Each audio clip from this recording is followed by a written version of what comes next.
Ladies and gentlemen, welcome to Politically Correct Ghana Lesson 24. And the title for today's discussion, today being the 9th of July 2021, the title for the discussion is Ghana Military Force or Ghana Armed Forces Brutalization of the People of Wa and the Fallout. Let me just go over again. The Ghana Armed Forces Brutalization of the People of Wa and the Fallout.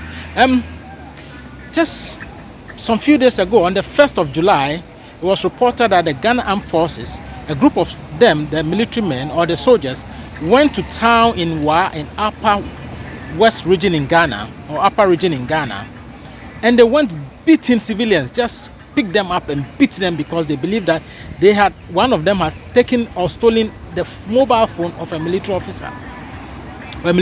So they just pull out anyone on a motorbike, pull him or head down, whip him or head, put them in the drain, beat them mercilessly. Anyone they see on site, they were just beating and assaulting battery of anyone that they saw. And that came up courtesy of social media, and then the traditional media picked it up. Then what happened? Few days after, 2 days after, the military sent a delegation there. The military senior officer sent a delegation, and they apologized to the people of Wa. Yesterday, the 8th of July 2021, the Minister for Defense, that is Dominic Intuul of Ghana, went to Parliament to indicate that they are prepared to apologize to the people of Wa. Then they have demoted some of the military officers or those military officers who are identified in that case. And he has set up a committee. All right. It's easy to say all that, fine, but is that the law? Let's look at it in a certain matrix. Let's look at this law in a certain logical format. In this matrix, if a military assaults a military, either assault or battery, you look at it, you use the military law, that's court martial. Okay. If civilian assault civilian assault or battery of a civilian, it goes to the constitutionally mandated court, that is the court of competent jurisdiction. All right, that's fine. What if a civilian beats or assaults or beats a military officer? Where would it go? It definitely will go to the court of competent jurisdiction. That is interesting.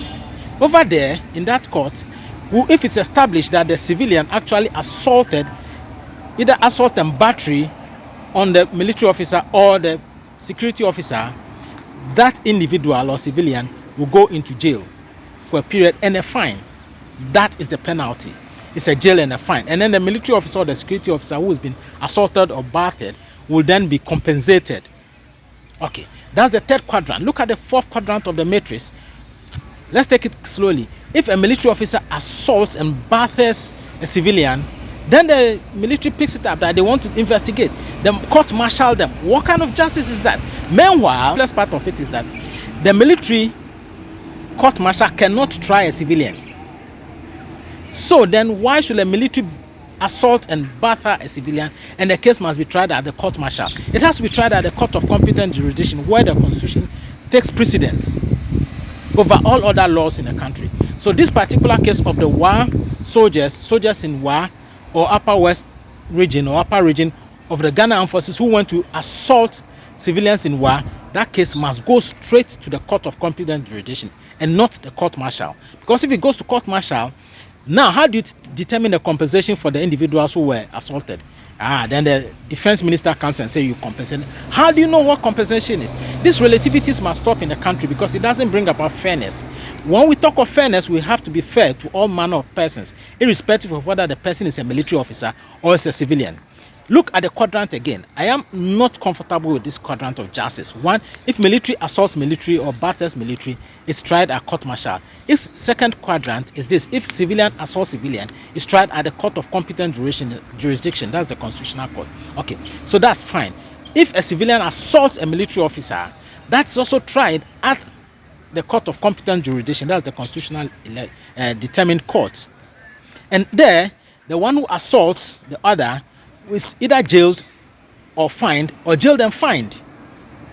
The one who has been assaulted is compensated. Okay, then the fourth quadrant is this. If a military officer assaults an individual, a civilian, then the Ghana Armed Forces want to take it up and try it at their court martial, which is not right. How do they compensate? What criteria are they going to use to compensate the civilian. They go about demoting. What's happened recently, that's on the 1st July, just yesterday, the defense minister was telling us that they've demoted those soldiers involved. Is that it?